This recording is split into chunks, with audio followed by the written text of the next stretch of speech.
microphones are hot, and we are back. Welcome back into Beyond Ringside, live from the Magic City Online Studios in Birmingham, Alabama. Yours truly, Fast Eddie Lane. I'm Mr. MCO Chase Pearson. What's happening, y'all? Yeah. Wicked. Smack him, Mabo. Mabo, come on in. I am no longer La Flama Blanca. I am Hombre Negro. You're just flipping back and forth both ways, aren't you? Let's not misconstrue that. There you go. It's what it sounded like to me. Chase, if you do the honors. Ladies and gentlemen, live on the line here on Beyond Ringside. He is a professional wrestling legend in every sense of the word. One of the maestros of the heart punch, the maestro of the hurt punch. He is the one, the only, Ox Baker, joining us live on Beyond Ringside. Mr. Baker, how's your day going? It's a very, very good day today, and I can see your ratings. It must be way, way down. So you call Ox Baker because you want one of the great interviews of all time. And tonight, I am ready to give you one of my great interviews. Me and Don talked about it all day today. Rebecca helped me rehearse, and we're ready. Enjoying to either be good or you don't get any shepherd's pie off of me. So I've got to give you a great interview to help your ratings and to get fed. Well, first off, Mr. Baker, it is an honor to have you on board with us today, Ox. First off, I want to go ahead and jump straight on in. Who told you about our ratings? You found out. What was your question, sir? You found out all 7 people that we're listening right about now. How did you find out about our ratings? Well, I was checking, and anytime these stations get way down, they try everybody else. They talk to Koloff. They talk to the guy with mumble mouths and all that. But then they finally call Ox Baker, and they know that the people, they want to call in. They want to ask me questions. They want to ask what I'm doing. They want to know about my new cookbook. They want to know about my other book, Life After Wrestling. All they have to do is your station getting good ratings or not, There you go. Wait, we just went up one. Hey, we got 8 people now. First off, let me go ahead and ask. Now, your background not only goes to professional wrestling, but it goes further than that. It goes into amateur wrestling as well as a background in boxing as well, sir. Oh, yes. I was an amateur Golden Glove champion. I was a state champion in Iowa, the greatest wrestling of all times. And I got into wrestling because I found out a lot of the guys I'd beat up were in there making big money. And I said, well, if they can do it, because they're not half the guy I am, and nobody can talk like Ox. It just in a poll that Vince McMahon had, he said, Ox Baker is the #1 talker in wrestling. And the funny part about that, Vince McMahon has never used me. He never wanted Ox. He said, Ox is a loudmouth. And people nowadays just don't like loudmouths, Well, let me go ahead and ask, because you have worked in so many different areas of the United States and across the country. Across the world. Now, domestically, if there was one area that jumps into your mind as being one of your favorite areas to work all the way from start to finish, what would that area be? Well, I was out doing a movie out in Hollywood, and Australia called me and said, Ox, we just had our champion break his arm, and he has a whole week with Andre the Giant. At the time, he said, we know that you're one of the 2 guys that Andre got disqualified, and you won a match from Andre the Giant, and that's only happened with 2 other guys, and would you please come to Australia? So I went there. I was going to do a whole week. At the time, I was going to do the Caveman out in Hollywood, and I was there, and Andre, he sold out every night for a whole week.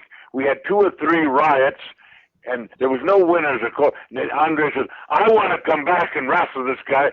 So the promoter said, Ox, would you please stay over in Australia? We'll treat you real good. And I said, well, I got this movie to do. They said, well, so we already called him and said, we cannot release you, so someone else has to do the Caveman. I was mad at him, but I spent 6 beautiful months over in Australia. The people love wrestling so much over there. Every night, every day, they'd pick me up. I had 11 birthdays one year, and I had 14 anniversaries and that, because they're always putting on parties, picking me up, and we ran. And Andre came back, and we sold out for 10 straight days, and we was going to go back, but lo and behold, the promoter up and died after I left. So I never got back to Australia. But one of my great moments was Australia. And I wish I could name you all the towns I was in there. But anyway, it was Andre the Giant and Ox Baker, 23 matches, and we had 23 sellouts. Now, you are most noted as being a singles competitor. You've every once in a while someone would say Ox Baker doesn't play well with others, but you've actually had some very notable tag team partners. One that comes to my mind is Killer Carl Krupp. Well, I tried different partners, but these here partners always wanted so much out of me. Like today, Rebecca had to hold out my hand over my mouth. Wait, just get over here! I want a glass of water! She had to shut me up, but the idea, a lot of the guys didn't like loudmouth, but I got Carl Krupp, and he had one rule: if you cheated him, he would leave you. We had a great run with Dick the Bruiser in Indianapolis, Indiana, and lo and behold, Dick the Bruiser cheated him on a payoff. The next day he called me because he was a Canadian and said, Ox, I'm up in New Brunswick. I had to quit him. I said, we're the tag team champions. He said, just take them belts. I won't tell you what he wanted me to do with the belts. What? Take them belts and show them. And I never got a chance with Carl Krupp again, but with that attitude, I wouldn't have liked it. Because a lot of times, the promoters cheated Ox Baker. The guy said, why do you work for these guys? I said, well, I never met anybody in wrestling. 40 years, I never met anybody that I didn't like. They said, but Ox, a lot of them cheated. You guys ratted on it. They did that. A couple of them took your colored girlfriends away from you. I said, I never said I got down to their level. I liked them because I love wrestling. Even in the 60s, where we was getting $30 a night. For 2 years, I got $30 a night. That's all I was making in a day. But I loved it. I liked the roar of the crowd. And the best thing I do when a can would bounce off my head, because I'd say to the promoter, boy, do I have a lump there? He said, oh, God, it's bad. One guy broke a chair over my head, 23 cents. I must have got him worked up. He said, you sure did. He said, we never seen it. I said, well, I don't like it. Because if I work him up, in the 60s, they was paying $1.15 to get it. If I ain't got their money's worth, I was happy. Sew my head up. I'll wrestle again tomorrow night. And I told Ernie Ladd one time, I just got 6 stitches in my head. Slap me up the head. Knock them stitches out. I wanted the fans to get their money. Nowadays, I don't believe one of the things they don't do, they do not get the fans their money's worth. They entertain them just like we did, but they didn't get their money's worth because I know over the years, I got 4 doors knocked down, people wanting to beat me up for knocking out their big hero. They don't do that anymore. They applaud them. Nobody ever applauded me. And I remember my great friend Killer Kowalski, one night he slapped me up the side of the head and said, what was that for? He said, big mouth, you made a couple of them people laugh. They paid $1.25. They didn't come here to laugh. They come here to see wrestling. So if you hear it again, I'm going to slap you again. He said, do you like that or not? I said, no, Mr. Kowalski, you're right, Not that I was scared of him, but he was an older man. I couldn't hit anybody older than I was. Is there any questions for me? Yes, sir. Actually, we've got a few. I want to bring in one of my tag team partners. He is called the Wicked Nemesis. Wick, come on in. Yes, sir, Mr. Baker. How does it feel to be known by somebody? Mr. Wicked, don't stutter. I mean, I know you're in the presence of a great talker, but I want you to talk, like Don. A lot of time when he's on the road with me, I said, Don, would you please speed up? He said, just sit there and keep your mouth shut. I'm driving, But if you get a question, Mr. Wicked, is it Wicked or Wicker? Wicked. Wicked, yeah. Go ahead, sir. Yes, sir. How does it feel to be known more for not only being a badass wrestler, but also for your stint in Escape from New York, where you took on Snake? Well, what happened was, I actually lost that movie. You got to hear the story. The great, one of my great friends of all time, Bruiser Brody, got that part. And I was sitting there in North Carolina, and John Carter said, hey, Ox, what are you doing? I said, well, I'm about ready to go on TV. He said, I need you in St. Louis. I got a $2,000 bill. You coming? I said, yeah, but Bruiser Brody got that part. Well, he said he lipped off to somebody in Puerto Rico last night, and he got stabbed and killed. I said, he got stabbed and killed, and you called me for that shit? He said, Ox, this is show business. Show business is going on. I said, well, I won't watch that movie for 10 years if I do it. So we went there, and one of the great cult movies of all time. A lot of people ask me a lot of questions. What do I think of Kurt Russell? What do I think of Ernest Borgnine? A lot of questions with me. Donald Pleasant. I enjoyed myself. But I hated to get it because of my friend Bruiser Brody. What a great, tough guy. Toughest guy of all times in wrestling. But I got the part because Bruiser Brody got stabbed. Okay. Now, if I may, in the days where the territories reigned supreme over the superpower corporation, so to speak, of course, you had the National Wrestling Alliance that was a superpower for the most part, but it was based on the territory system. Now, 3 areas that pop into my mind, if I may, include the states of Texas, Florida, and Georgia, and especially Florida, because I know that you had a great run of the Sunshine State, especially working with Eddie Graham. Down there, they had this big fat guy called an American Dream, Dusty Rhodes. And every night he'd get on there and yak that he was Mr. the American Dream, he called himself. Well, I got on there and I said, I came all the way from Dallas, Texas, because you might be the dream, Dusty. But I'm Mr. Reality. I'm going to knock you down. I can do 2 things for you. I can give you a bus ticket so you can get your big body on there with your 6 and 7 bags and get out of town, or you can get in there and get a real beating, because I like to beat people up. I used to say, anybody can kick somebody standing up, but it takes a great man like Ox Baker to win on their hands and then kick him in the face. And we had 88 matches, me and Dusty Rhodes, sold out every night. I come up to Eddie Graham. He said, Ox, you're doing so great here. He said, God, you're doing so great for my Floridas. I never had it. I said, Eddie Graham, just think if I won 1 match. 88 disqualifications. Dusty Rhodes never got his hand raised with me. He was always mad about that there. I think he even burnt my car up one night. Somebody did. Could have been a fan, but I love Florida. I had a big sign. Florida belongs to Ox Baker. Get rid of the American Dream. But after I left there, they never called me to come back. I never know why, but I went back to Texas, me and Fritz Von Erich and his sons. Oh, that's another story. Okay, Mr. Wicked, what do you got to ask me? Come on in, Wick. Yeah, I just want to know, how does it feel to be like such a cult figure? Not only you were a badass before the movie, but after the movie, somebody my age, I'm 31. That's what we know you for. We didn't get to watch a lot of your matches, but to know Is you that as... right? You missed out, The only person that lips off to me now is this Joanne. She makes this great shepherd's pie, I guess, or is it stew or something she makes. And she said, Ox, if you don't do a great interview tonight, there's no stew for you. You got to pay your own way to the show. And you can't pick popcorn off the floor. You got to buy it at the counter there.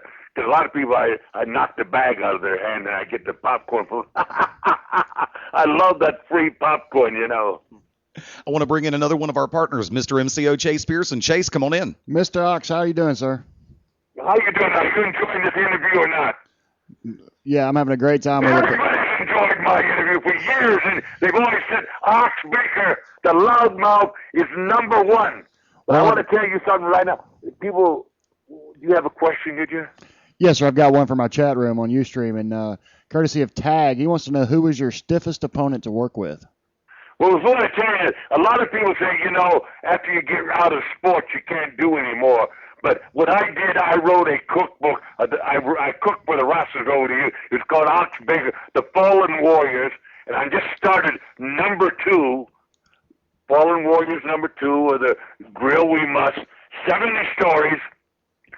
And again, Joanne and Don are on me. Rebecca said, get on that typewriter to write that story. But I'm writing another. There's life after wrestling. You don't have to give up just because you're through with wrestling. When you got to hang your tights up, a lot of people get depressed. But I don't, because I write. Because, over the years, and the fans have always loved. Oh, my toughest opponent, you asked. Well, I got to tell you, I was 3 years. There was a tough guy up there. They said, you know what he does, Ox, when he trains? He takes a dog in each hand, gets in a snowdrift, and he runs until the dogs get tired. I said, who is that? They said, the Mongolian Stopper. And I got in there with the Mongolian Stopper, and I'm telling you what, he knocked me down so many times, slipped me against the wall. Stu Hart, who'd stretched me a few times down in his... That's another story we got to get to when we get to Stu Hart's dungeon. But he's made me scream in the dungeon. But that here Mongolian Stopper, night after night after night, he would kick and shove. He slapped me against the wall. He almost beat me a couple times, in fact. But the Mongolian Stomper out of Calgary, Alberta, Canada, the home. You ever heard of Stu Hart? Oh, yes. Oh, yes. Well, he took me down in his dungeon. He said, I'm going to show you this hold. And he'd make me scream. I would yell and yell. He'd come on, you can scream louder than that. His wife would come down after a half hour and say, someone's on the phone with you, Stu. And he'd say, Ox, wait for me. I'll be back in 10 minutes. As he left the door, I grabbed my clothes. They picked me up twice running in the snow. I didn't have half my clothes on. I said, please, lock me up. I don't care. But don't send me back to that dungeon. I don't want to do any more screaming. I threw up 4 times. Don't send me back to Stu Hart. But I went back the next day and said, Stu, I don't think you can beat me again. And then I screamed for another half hour. But I enjoyed every bit of it because I had learned a couple of holds. A lot of people think wrestling is this and that. But I know a couple of them holds myself. How are we doing on this interview? Okay? Wonderfully well, sir. Actually, We're doing great. Don't say okay, and we're doing great. I never said okay. I mean, Okay. I'm going to make sure that Joanne makes me that shepherd pie or that stew, whatever she makes me, you know. Hey, send and then us some even shepherd's Don, pie. who won't give me a free cup of coffee, he makes me a cup of coffee and charges me $0.25 for it. He says, Ox, you know, this coffee I don't get for free, you know. So, but Don and Joanne, oh, yeah. Ask me a question for crying out loud. I want to interview here. Wicked Nemesis, come on back in. Yeah, Mr. Baker, how do you feel about the guys in the business today? Do you feel like they're not getting trained properly? Maybe they don't have the love for the business. There is a complete difference, as you know. I mean, being in the business for so long, I've only been in the business 4 years. See, I was actually jealous of them for the longest time because a lot of them are getting paid real big money. And I even got a call the other day from Randy Savage, the Macho Man. He said, Ox, I need you to manage me in the WWE if Vince would take you back. I called Vince, and Vince said, Ox, you're still a loudmouth, you know. So, Vince, when you say that you had the best in your territory for all these years, until you get Ox Baker there, until you hear Ox Baker on the TV in the WWE, they got to be a second-rate outfit. But I want to tell you, I went to a few matches. Me and my friend of mine, you know, me and Don snuck in the back. No, we paid in the. I don't know what we did. We got in the back door. People still packed because it's a different kind of training. When they have 7 women in the ring in a bed, the first last one gets thrown out, you know. But I don't believe that the people get entertained nowadays the way we entertain. Yes, we entertain them. But when they go home and say, boy, I got my $1.50. Now it's $100 to go to their matches. And Vince won't let the loudmouth Ox Baker. Randy Savage, I'll go back with you, Vince. I'll do anything you want to. Just take that Ox Baker. And I even told Vince, let's start a contest. You know, a lot of people over the years said that, what was his name? He said it was a better talker than me. Well, what was his name, Rebecca? She's trying to think of herself. Jerry the King? Hulk Hogan. Hulk Hogan don't know one hold. That's a knee across, leg across. But I'm trying to think, who's the greatest talker in wrestling today? Wicked Nemesis. Eddie Lane. Mr. MCO Chase Pearson. I think Who's that? we're the best I'm talkers trying in the to think business. of the guy. You know, he had the Piper's Pit. A lot of people said Roddy that Piper. Piper. Was it Roddy Piper? Yep. Roddy, Yes, sir. Roddy Piper is a better talker than. But you know what it was? Anybody can talk if you give them a script. Nobody wrote anything down. Of course, Joanne and Don went over the thing with me, and Rebecca, you know, made me put the TV off. Wouldn't even let me watch Weeds today, you know, because she wanted me to get this here interview down pat. So I'm trying to do a good job, but I haven't got any good. Has any fans called in and asked any question? Because I ask any question, answer any question about wrestling. Because I want the fans to know it and love it like I do. 40 years I've been in there. And the only reason I had to quit, the knees got so bad and I couldn't give out that 170%. So I had to give it up. But I don't watch it anymore, by the way, but guys tell me about it, you know. Mike Coombs calls me up there and said, Ox, you can come to this match and that match, you know. But no. I can't wrestle anymore, but I do manage. I became a manager, and also 4 guys that I manage and talk. I didn't tell you about my wrestling school, did I? You didn't ask about the wrestling school. Actually, that was yes, one. I got a wrestling school. The Atom Bomb trained with me. The Undertaker trained with me. Papa Pump trained with me.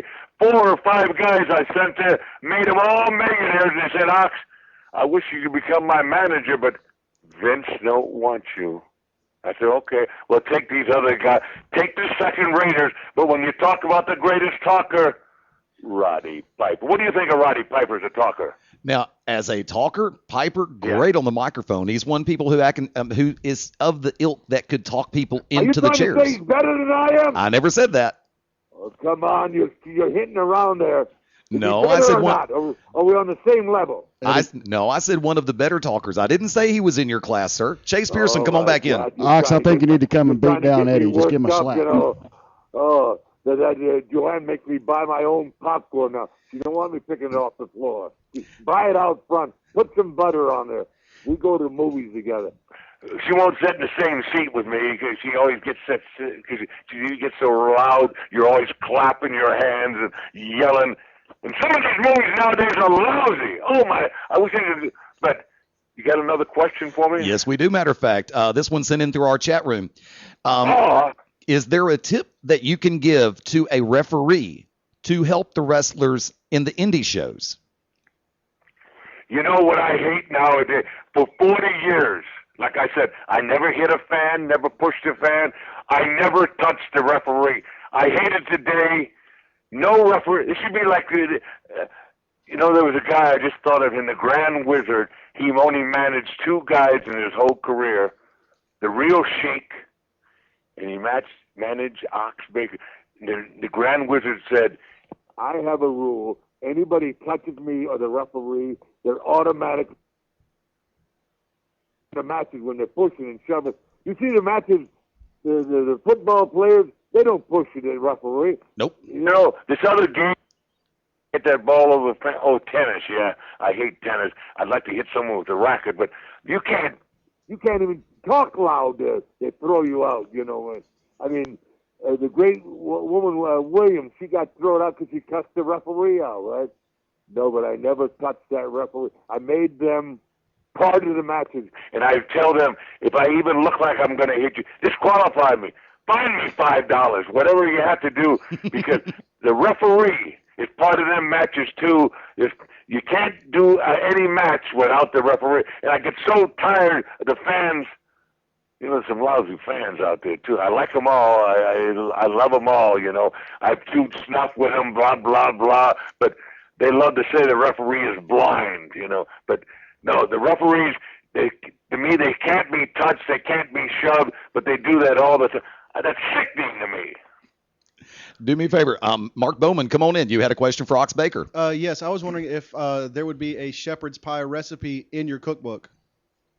Well, the idea is, I'm glad you said that because Joanne and Rebecca both make great shepherd's pie.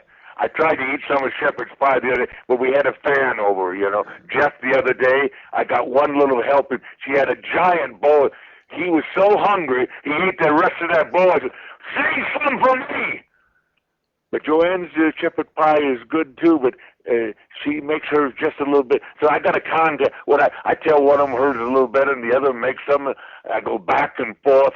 But I eat that shepherd pie. That's one of my favorites, And why you didn't ask me about my cookbook? That was actually. I won a contest in Connecticut here with my chili. With my meatloaf, they got that on TV. If you ever watch Bruno Sammartino's biography, he talks about my meatloaf, right? I make great meatloaf, but Rebecca won't let me in the kitchen anymore, and Joanne's rule is there's only one cook in the house, So sit in there and drink your coffee with Don and tell him what a great driver is, because that Don, when you ever seen him drive on the road, he gets behind somebody for miles and miles. I said, won't you drive a little faster? He said, I'm only going to get there a minute behind that guy there. Oh, a smart attitude. But he's my driver, and he writes down a lot of things for me, But the idea, it's a contest between Rebecca and anybody else that makes a good shepherd's pie, And also, a lot of people, I'm a diabetic. The only thing I can eat is peanut butter cookies. I can't eat chocolate chip cookies, things like that. Anything with sugar in there. But being a diabetic, you can send. Hello. Hello. Hang on one second. We're having phone line difficulties. Ox, hang on the line for just a second. Not a problem.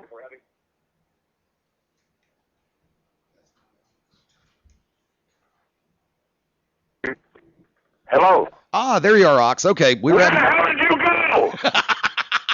I never got. I've been asking. You probably shut me off on the air. Because I never curse. One thing, I'm against that cursing. I even got with Vince McMahon for 2 years. I said, Vince, I know how bad you want me there, but if you allow cursing, I won't come. He said, well, I guess you don't make it there. But a year later, he bleeps that cursing. The young kids are watching that wrestling. They don't need that cursing. No, they don't. I'm the greatest interviewer of all time. I don't have to curse the interview. A lot of them think they got to do this and that. Blah, blah, blah, blah. I don't like that at all. I have to ask, we're running short on time. Mr. Baker, can you come back on and join us again sometime? I wish you would ask me again because you didn't ask me enough questions, you know, and the idea, I don't know, I'm going to call Joanne right away, see if I get that pie, you know. It had to be up to standards, you know. And she said she promised she wouldn't get Jeff. Well, you know, Jeff ate 3/4 of that shepherd's pie. I only got one helping the other night. Yes, call me again. You got it, Mr. Baker, anytime. And matter of fact, we're going to I set know it. your ratings are going to go out. I can just see them. They're going to mushroom out there. They're going to go up. When can you have me back? In a couple of weeks? We can have you back on in a couple of weeks. That sounds really good. I'm actually What going about another month? Okay, we can do that too. Matter of fact, All right. I'll call you tomorrow and we can definitely work on the time. But let me go ahead and say on behalf of all of us. I smell something on the stove. I don't know what it is. Rebecca said no shepherd pie tonight because Jeff ain't here, you know. So we'll be talking to you. It's great. Thank you for calling. Thank you, sir. We'll speak. I'll talk to you first thing tomorrow. I guarantee it. Ladies and gentlemen, the one, the only, the legendary Ox Baker. Thank you for coming on Beyond Ringside. Folks, we're going to go to a quick break. We're going to be back on Beyond Ringside in about 2 minutes. Stay tuned.